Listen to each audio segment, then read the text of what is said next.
Hi friends, আরেকটা নতুন ব্লগে তোমাদের স্বাগত। সকালে উঠে স্নান টান করে ঠাকুর দিয়ে নিয়েছি, এর মধ্যে চাও খেয়ে নিয়েছি, রান্নাঘরেও এসে পড়েছি। রান্নাঘরে এসে দেখছি আমার বাজার রেডি, বাজার এসে গেছে। চলো এখন তোমাদের সাথে আমার কি কি বাজার হলো আজকে সেগুলো শেয়ার করি। শীতের সবজির তো অভাব নেই, তাই দেখো মূলো নিয়ে চলে এসেছে।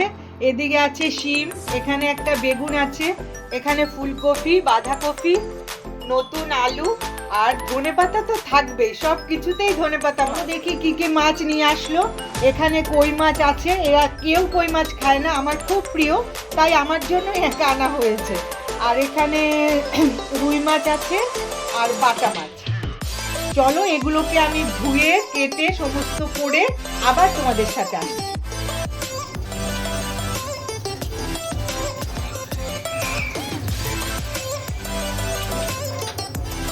এই মাছগুলো সব ধুয়ে নিলাম। আজকে এই মাছটা রাখবো না, আজকে ওই মাছটা রাখবো। প্রথমে মাছটাকে আমি লঙ্কার গুঁড়ো, হলুদ, নুন আর একটু সর্ষের তেল দিয়ে ভালো করে মেখে রেখেছি। এবার এটাকে কিছুক্ষণ রেখে দেবো রেস্টে। তার মাঝখানে আমি একটা মশলা তৈরি করে নেব।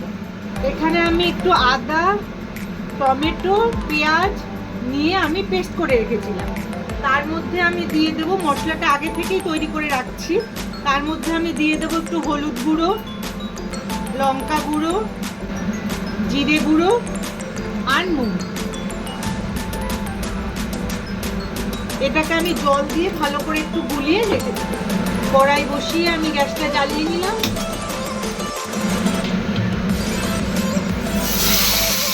প্রথমে মাছটাকে ভেজে নেব। বেশি কড়া করে ভাজলে হবে না, কই মাছ আবার বেশি কড়া করে ভাজলে কিন্তু শক্ত হয়ে যায়। হালকা করে মাছটা ভাজা হয়ে গেছে, এবার তুলে রাখবো।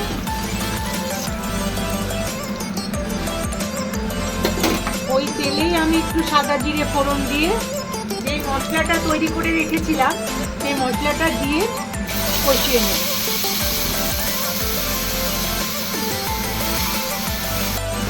যতক্ষণ না মশলাটা থেকে তেল ছেড়ে আসবে ততক্ষণ কিন্তু কষাতেই থাকবে।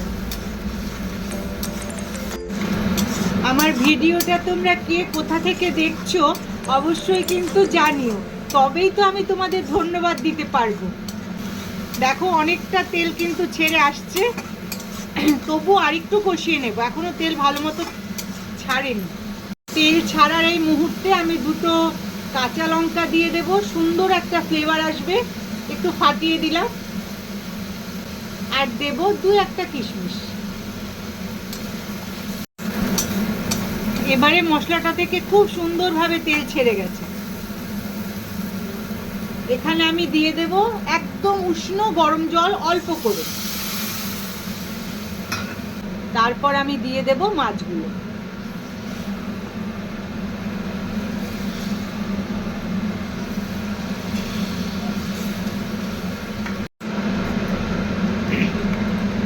মাছটাকে কিন্তু একটু উল্টে পাল্টে দিলে দুপাশেই ভালোভাবে মশলাটা ঢুকে যাবে।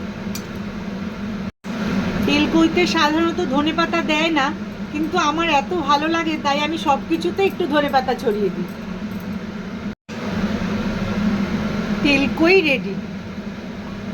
তোমরা যদি কেউ অন্য কোনোভাবে রান্না করে থাকো অবশ্যই আমাকে রেসিপিটা দেবে, আমি ট্রাই করে দেখব। আরও অনেক কিছুই আমি রান্না করেছি, সবটা তো শেয়ার করতে পারলাম না। লাঞ্চ টেবিলে অবশ্যই তোমাদের সাথে সবটা শেয়ার করব। এবার সোজাসুজি চলে আসলাম লাঞ্চ টেবিলে। দেখো এখানে আমার লাঞ্চে, এখানে গরম গরম ভাত, এটা বেথো শাক, তারপর রয়েছে মুসুরির ডাল, পেঁয়াজ আর টমেটো দিয়ে, একটু ধনেপাতাও ছড়িয়ে দিয়েছি। আর রয়েছে এরকম আলুর দম, কষা কষা করে আলুর দম, আর যেটা তোমাদের সাথে শেয়ার করলাম তেলকই।